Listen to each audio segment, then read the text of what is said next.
आज की क्लास में हम डेरिवेशन ऑफ काइनेटिक एनर्जी सीखने वाले हैं। लास्ट क्लास में हमने समझा था कि काइनेटिक एनर्जी क्या होता है। एक बार मैं उन बच्चों को बता दूं जिनको नहीं पता कि प्राइमरली काइनेटिक एनर्जी का मतलब होता है कि एक ऐसी एनर्जी जो कि मोशन ऑफ ऑब्जेक्ट की वजह से हो। ठीक है, यानी कि कोई ऑब्जेक्ट अगर मोशन में होता है और उस दौरान जो भी एनर्जी होती है उसे हम क्या कहते हैं, उसे हम कहते हैं काइनेटिक एनर्जी।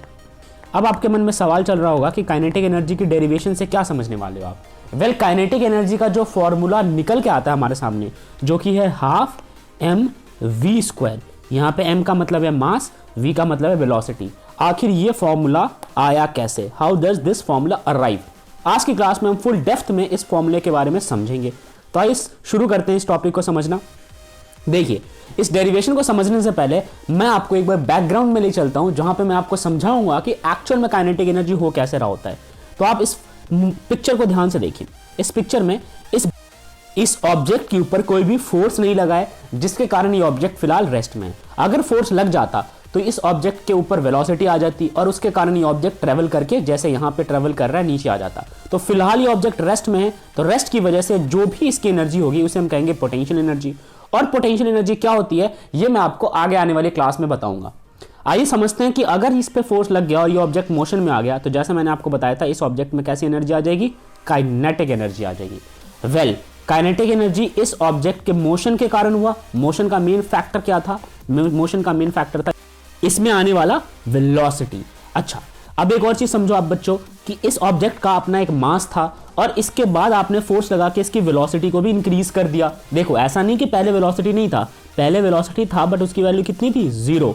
और अब आपने फोर्स लगाने के बाद या तो आप अपने हाथ से यहां से फोर्स अप्लाई करोगे या फिर इस रिस्ट से फोर्स अप्लाई करोगे, कहीं से भी फोर्स अप्लाई करके इस ऑब्जेक्ट के ऊपर क्या जनरेट कर दिया, एक एक्चुअल वेलोसिटी जनरेट कर दिया, जिसकी वजह से ऑब्जेक्ट जो है ये ट्रेवल करके नीचे की ओर आ गया। तो दो चीजें यहां समझ आती है फिजिक्स की नजर से। एक तो इस ऑब्जेक्ट का था पहले से मास, और दूसरा अब आप इसमें ले आते हो वेलोसिटी। तो मास और वेलोसिटी के कारण जो चीज क्रिएट होती है वो होती है काइनेटिक एनर्जी, और इसी का डेरिवेशन हमें समझना है, राइट। और फॉर्मूला हमारा ये बनेगा। तो ये डेरिवेशन की शुरुआत करें। जैसा मैंने आपको बोला कि ऑब्जेक्ट का मास जो है उसे आप मान लो m, और जिस मोशन से वो आगे की ओर प्रोसीड कर रहा है उस वेलोसिटी को मान लो आप u का मतलब होता है इनिशियल वेलोसिटी। और उस दौरान जितना डिस्प्लेसमेंट वो कवर करेगा, मान लो कि ऑब्जेक्ट, ये जो आपको ब्लू वाला एरो दिख रहा है, ये वो पाथ है जितना इसने कवर किया, ये पूरा पाथ। तो मैं आपके लिए एक बार मार्क कर देता हूं। देखो, ये पूरा पाथ है, ये पूरा पाथ इस दौरान ऑब्जेक्ट जो था वो था मोशन में, यानी कि क्या पोज कर रहा था, काइनेटिक एनर्जी पोज कर रहा था। तो आइए जरा समझे इसकी डेरिवेशन किस तरीके से हम करेंगे। तो इसको समझने के लिए मैं आपको यहां पे ले चलता हूं।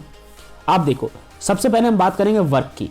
याद करो, उस बॉल के ऊपर अगर मैं आपके लिए वापस से रिक्रिएट करूं उस बॉल को, तो लेट्स सपोज ये बॉल है, ठीक है। इस बॉल के ऊपर क्या लग रहा था, इस बॉल के ऊपर लग रहा था फोर्स, ठीक है। मैं यहाँ पे लिख देता हूँ, इस पर लग रहा था फोर्स, और फोर्स लगने के कारण बॉल के अंदर वेलोसिटी आ जाती है, जिसके कारण वो डिस्प्लेसमेंट कवर करता है। ये है इसका डिस्प्लेसमेंट, इतनी दूरी वो बॉल तय करेगा। तो दो चीज़ें समझ आ गई, एक आपने फोर्स लगाया और फोर्स के कारण ये डिस्प्लेसमेंट कवर कर रहा है। तो यहाँ पे आप पहले वर्क का फॉर्मूला लिख लो, जो कि होगा फोर्स इंटू में डिस्प्लेसमेंट। यहाँ तक सब बच्चों को पता है। आगे बढ़ते हैं, अब बात करते हैं कि due to force the velocity changes to v। Force लगने के कारण शुरू में इनिशियली वेलोसिटी कितनी थी, u थी। इनिशियल वेलोसिटी थी u, जिसकी वैल्यू थी 0, राइट। लेकिन आपने लगा दिया फोर्स इस पे, और आपके द्वारा लगाया गया फोर्स इसकी वेलोसिटी को 0 से बढ़ा के v तक ले आता है। v क्या है, v है फाइनल वेलोसिटी। यहां तक बात समझ गए आप सब। चलिए, अब हम बात करते हैं कि अगर वेलोसिटी में चेंज होता है, तो ये बात हमें पता है कि चेंज इन वेलोसिटी को हम एक्सेलरेशन कहते हैं। तो वेलोसिटी में चेंज आया यानी कि एक्सेलरेशन प्रोड्यूस हो गया। अब आपके पास तीन फिजिकल क्वांटिटीज निकल के सामने आती है, एक v, एक u और अगला a। v क्या है, फाइनल वेलोसिटी, u है इनिशियल वेलोसिटी, और a क्या है, a जो है आपका वो है एक्सेलरेशन, जो कि इस ऑब्जेक्ट के अंदर प्रेजेंट है। ओके, अब हम रिलेशन एस्टेब्लिश करते हैं। हमारे पास एक फॉर्मूला होता है, यानी कि हमको फाइनल, इनिशियल और एक्सेलरेशन, इन तीनों के अंदर डिस्टेंस के साथ एक रिलेशन एस्टेब्लिश करना है। तो ऑलरेडी हमारे पास एक फॉर्मूला है, v square minus u square is equals to 2s। ये फॉर्मूला हमारे पास है। यहां से हम s निकाल लेंगे। s क्या है हमारा, डिस्प्लेसमेंट। s ही क्यों निकाला, क्योंकि ये डिस्प्लेसमेंट ही तो कवर कर रहा है, राइट। तो यहां से हमने s की वैल्यू निकाल ली, वो है v square minus u square divided by 2a। ये देखिए 2a नीचे चला जाएगा इसके, तो s की वैल्यू ये निकल के हमारे सामने आ जाएगी। अब वापस आ जाओ अपने फोर्स वाले फॉर्मूले में, क्योंकि दो चीजें लग रही है। एक तो यार आप फोर्स लगा रहे हो तो फोर्स का फॉर्मूला यहाँ पे लिख लो, दूसरा डिस्प्लेसमेंट कवर हो रहा है वो हमने ऑलरेडी निकाल लिया। फोर्स होता है मास इनटू में एक्सेलरेशन। अब जो ये वर्क डन है ना, इस वर्क डन में फोर्स की जगह ये वाली वैल्यू पुट कर दो जो आपने यहाँ पे लिखा है, और डिस्प्लेसमेंट की जगह ये वाली वैल्यू पुट कर दो। तो जब आप ये वाली वैल्यू पुट करोगे तो work is equals to force into displacement.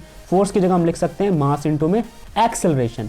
और एस की वैल्यू अभी अभी हमने ये वाली निकाली है, ये पूरी वैल्यू हमने एस की यहाँ पे निकाली है। ये देखिए, ये एस की पूरी वैल्यू निकाली। तो आपने करना वही है, एस वर्क की जगह ये सारी रिप्लेस कर दिया आपने।